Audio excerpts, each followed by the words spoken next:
Hi, this is Donna. Welcome to DD Paper Crafts. In today's video, we're going to be making this treat box, which has a lid, which then opens the internal doors of the box like so. You may have seen this on various card channels called a dual pop-up or a double pop-up or a double door pop-up card.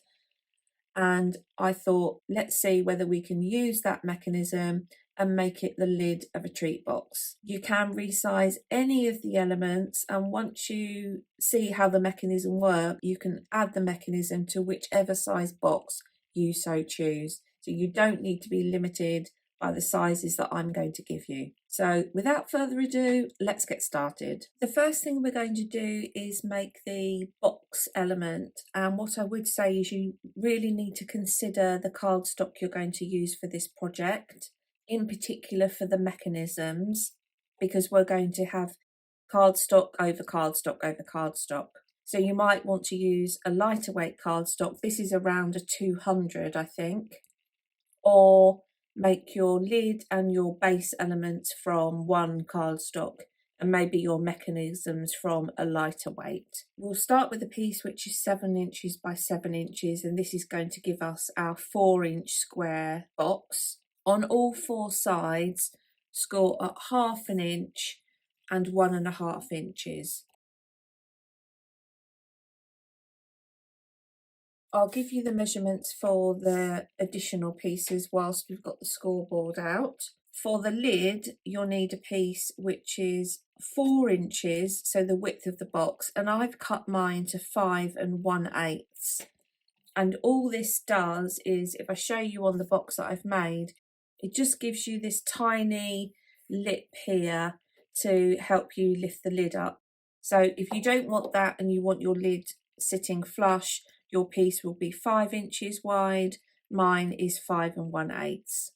And along the long side, score at 1 inch. The next will be the doors, and you'll need 2 pieces, 1.5 by 3.5. You'll have 2 pieces for the doors, and then for the mechanism, you'll have 2 pieces which are 1 inch by 4 5/8, and along the 1 inch side, score at 1/2 inch. So these are all the pieces you'll need. We'll start with the box base. Fold and burnish along all of the score lines.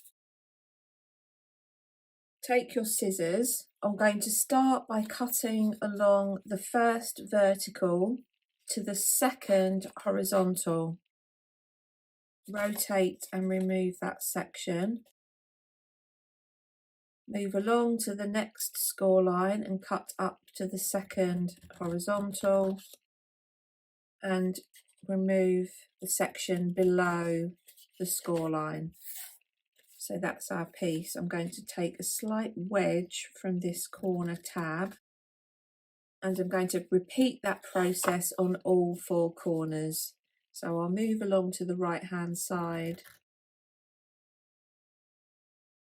rotate 180 degrees and repeat at this end.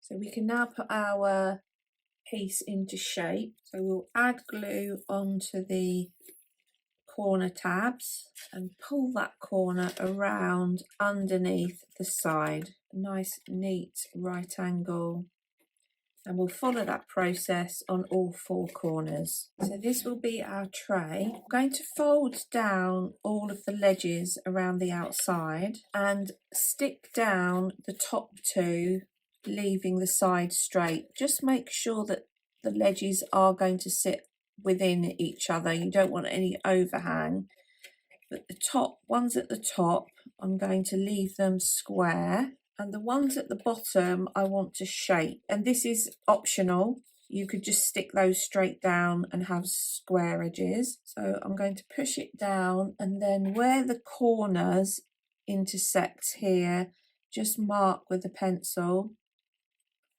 and do the same on this side. And then I'm going to trim from that pencil line across to the corner, like so. Do the same at this side, and now I'm going to add glue underneath in the corner and stick that down, and that's just going to give me a nice shape at the bottom. So we'll set that aside to dry and take our lid piece. Simply fold and burnish along the score line. Take your box and we're going to adhere the 1-inch piece on the back like so. I'm going to use construction glue, then I'm going to sit that on. Make sure the sides line up left and right. Obviously, if you've cut yours to the same size as mine, you'll have a very slight overhang at the front. I'm going to just burnish that down on the inside. I can just use my finger, and then we'll set that aside to dry. Whilst that's drying, we'll prepare our mechanisms. The first thing to do is fold and burnish in both directions along the score line. Then what we're going to do is we're going to fold this over. So we will create a triangle at this top corner, and we're going to fold over this side. I'm going to do it this way round because it's easier. Fold over this side to come across like so. I've got a point at this end here, and this triangle has come across. I'm going to fold it back the other way, and then we're going to fold from the other side across to create a triangle in the other direction. So take your time to get this lined up. You want to make sure your edges here are aligned. So that will come to there. Then fold and burnish in the other direction. So you'll do that on both of your pieces. And then what we're going to do is on this left hand one, we're going to cut along the score line to the center like so, and cut up and remove this section. And on this right hand one, we're going to cut along the score line and up and remove this section. We'll have our two pieces like so, and you want to keep them in this orientation. We're then going to bring in our box. Take your left hand mechanism, fold towards you along the score line here, so this comes across, and just double check that your piece is all aligned. Sit your piece on top of the box. This edge here needs to be aligned with the edge of the box, and we're going to lay it on the top. We want the top point to be just aligned or just inside where the lid is going to come down. So push it up as far as you can. You should find that it fits at the bottom. Then I'm going to add glue into the small triangle, so the area beyond the score line. So if I cover that, you can see, you don't want to go into the triangle. I'm just going to get rid of some of that, it's a bit too much. And then fold down the lid. You should find as you open the lid, you can see how the mechanism, so if I put my finger down there, because that's going to be glued eventually, you can see how the mechanism is lifting up this door piece here. So we'll repeat the same on the other side. Bring the score line over towards you, like so. Make sure your piece is lined up. Realign if you need to. I'm just going to cut away that there and burnish that down. Again, we're going to line up this outside edge with the outside edge of the box. Push so that the top of the mechanism is right up to the where the lid comes down. I'm going to add glue onto the triangle, try and get it on the triangle only, and again put the lid down. The two mechanisms are now in place. like so. I'm going to flip that up. We're now going to work on the reverse and add glue to this outside section up to the score line, but not beyond the score line, right up to the point. And then I'm going to lay that back down and secure that into place. Make sure it stays aligned with the edge of the box. Let's just burnish that down. Do the same with this one. And then I'm going to close the lid, set that aside to dry completely. So you can now see as we lift the lid, the mechanisms are moving and the doors will lift up. So next we have our two doors. I'm going to lay them on to check the width of them to start with. You don't want them crossing over, but a gap is more preferable to them crossing over. Okay, so there will be a slight gap and that's fine.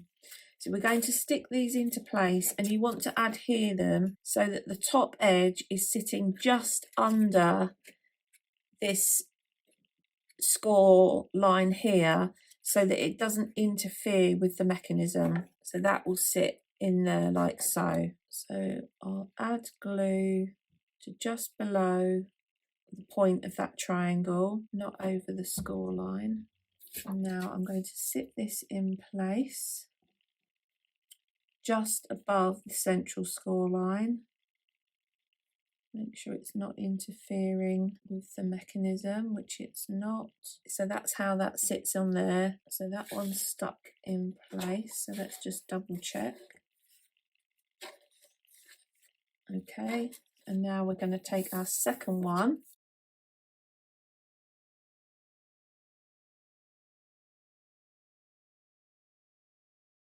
So now this one is dried, you can see how the mechanism works. That's come together very well. And then you can add your pattern paper. I'll give you the sizes of the paper that I've used, but I would recommend that you measure each of your pieces individually. The box sides will be 3/4 of an inch by 3 3/4. The lid will depend whether you've added the extra 1/8 of an inch or not, but it will be 3 3/4 of an inch wide. I've added strips around all of the outsides, which are optional. These were 3 3/4 by 1/4 of an inch either side, and then these elements at the top and the bottom were 2 5/8 by 1/4 of an inch. And then I've added a 3-inch square piece in the middle at the bottom. So there we have today's project. Hope you've enjoyed today's video. If you haven't done so already, please consider subscribing to the channel. And until next time, thanks for watching.